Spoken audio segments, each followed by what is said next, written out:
Yo, baik, pada pertemuan kali ini kita akan mempelajari ya tentang negara ASEAN ya. Nah, sebagaimana kalian juga telah mengetahui mana-mana saja yang termasuk negara ASEAN ya. Di antaranya ada Brunei Darussalam, apalagi Filipina, negara kita, negara Indonesia, Kamboja, ada Laos, Malaysia, ada Vietnam, Myanmar, Singapura, Thailand ya. Ada berapa? Ayat ya. Nah, kalau dilihat yang termasuk Asia Tenggara atau juga disebut ASEAN, kebanyakan penduduknya memanfaatkan hewan dalam kehidupan sehari-hari. Ikan banyak dikonsumsi, hewan ternak banyak dijual ya di dalam negeri, bahkan ada yang sampai diekspor ke luar negeri. Tuh ya. Kalau dilihat juga potensi ekonomi negara ASEAN itu terletak pada jalur perdagangan dunia. Kawasan ini menjadi jembatan antara negara Eropa dan Asia Timur. Nah, kalau kita mah Asianya Asia Tenggara, ada Asia Timur. Asia Tenggara menjadi wilayah pesaingan bagi pihak yang ingin memanfaatkan kedudukan strategisnya. Sehingga dengan himpunan yang disebut ASEAN berperan sebagai wadah untuk menghindari persengketaan. Tahu persengketaan? Pertentangan, pertengkaran antar negara. Ya. Ada suatu forum atau disebut wadah yang namanya ASEAN, kumpulan negara-negara Asia Tenggara. Ya. Dengan posisi strategis, setiap negara yang ada di Asia Tenggara yang memiliki kekayaan, sumber daya, itu juga menjadi kekuatan antar negara. Nah, pastinya di antara negara yang satu dengan negara yang lain memiliki ciri khas masing-masing, tentunya berbeda ya. Tuh, tidak sama. Contoh, Brunei Darussalam terkenal dengan kekuatan sumber daya alam. Ada yang tahu? Tahu nggak? Pernah dengar?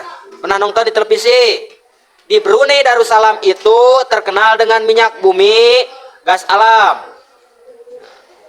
Tuh ya, pendapatannya lumayan. Itu dari minyak bumi, dari gas alam, itu dari Brunei. Lanjut, contoh lain, Filipina. Itu negara kepulauan. Mata pencarian sebagian besar penduduknya adalah di bidang pertanian. Nah, kalau kita sebutkan negara kita juga ada pertanian. Enggak, cuma negara kita, di Filipina juga ada yang bercocok tanam atau bertani. Bahkan disebutnya itu Filipina merupakan salah satu negara di dunia yang dapat membangun dan mengembangkan pertaniannya dengan baik. Berapa produk unggulan dari hasil pertanian yang dapat diekspor ke berbagai negara.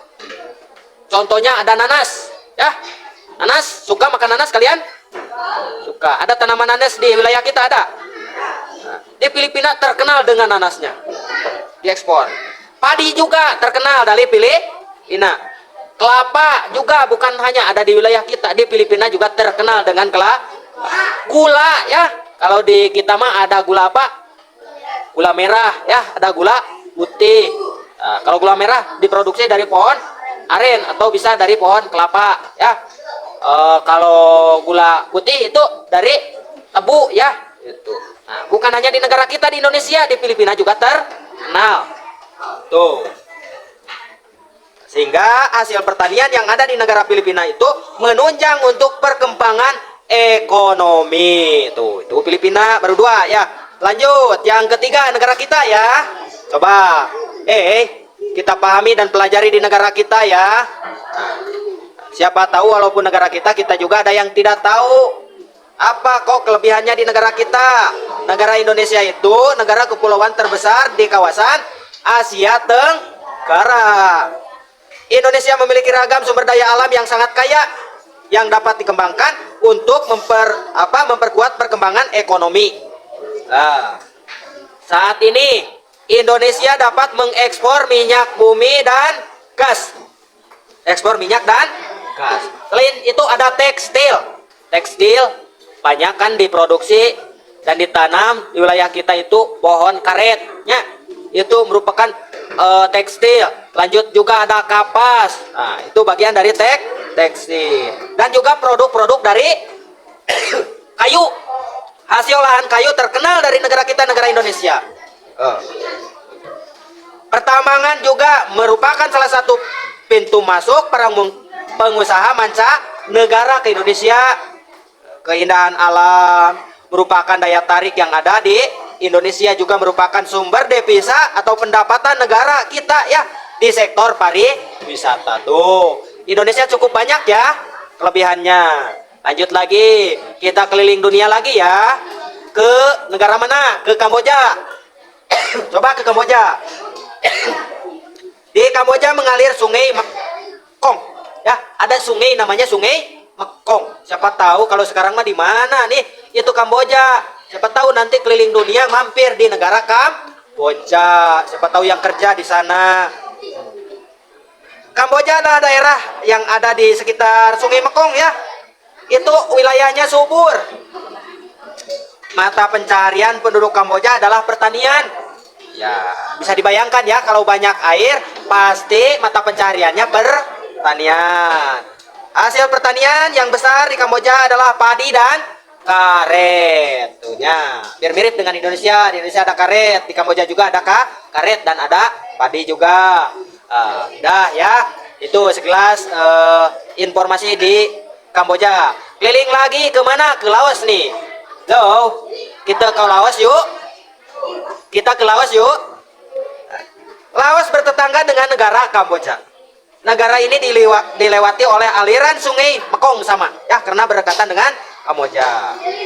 Kegiatan banyak dilakukan, yaitu kegiatan pertanian yang ada di sekitar sungai Mekong.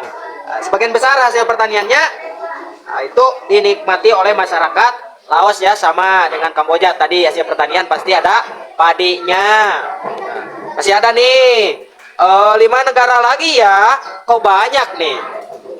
Ada Malaysia, kegiatan ekonomi utamanya di bidang pertanian, pertambangan dan perindustrian.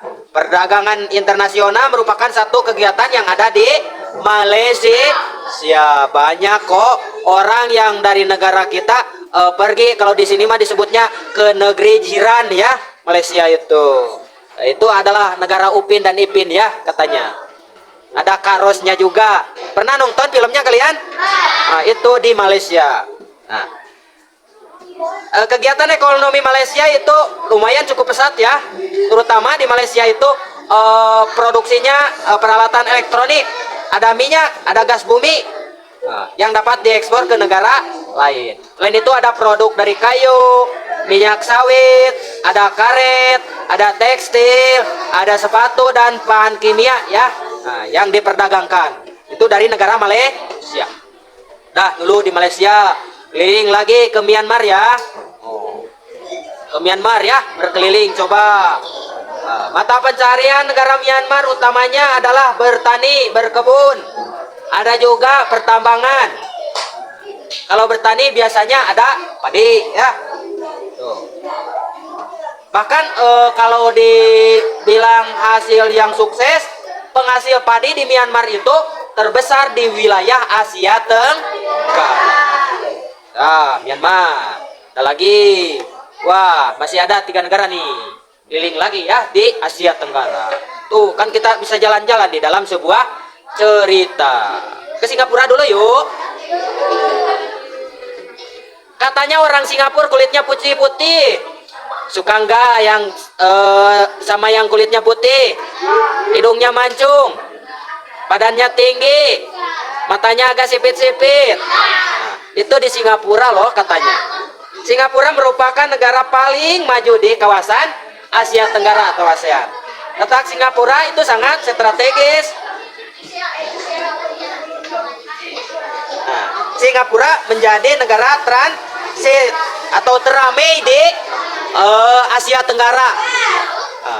Negara paling ramai, banyak pengunjung, wisatawan ke Singapura. Siapa tahu nanti kalian bisa mampir ke sana, bukan hanya di dalam cerita saja. Sudah ya. Nah, kita kembali dari Singapura ke Thailand. Nah, Thailand ya, bukan tai lalat. Thailand sering disebut sebagai lubung padi di Asia Tenggara. Padi memang merupakan hasil pertanian terbesar di negara Thailand. Selain padi juga perkebunan, kehutanan, pertambangan, dan industri juga ada loh di negara Thailand. Nah, kalau saat ini penghasil utama Thailand itu ada di sektor wisata, keunikan bangunan budaya itu ada di daerah Thailand. Ya, kalau nggak percaya mampir aja nanti ya. Kalau udah punya uangnya ke negara Thailand. Sekarang kita lanjut berkeliling ke Vietnam. Di dalam sebuah cerita Vietnam setelah pulih dari perang ya, negara ini mulai berkembang sebagai sektor perekonomian, pariwisata dan turis. Pendukung itu menjadi pendukung perkembangan ekonomi yang ada di wilayah Vietnam. Bidang yang lainnya ada di bidang usaha, jasa, ya, perhotelan, restoran, transportasi juga ikut berkembang di negara Vietnam. Nah, rupanya sekilas informasi negara yang ada di Asia Tenggara atau ASEAN berikut kelebihan-kelebihan masing-masingnya yang dimiliki tiap daerah. Itu yang dapat disampaikan pada pertemuan kali ini. Assalamualaikum warahmatullahi wabarakatuh.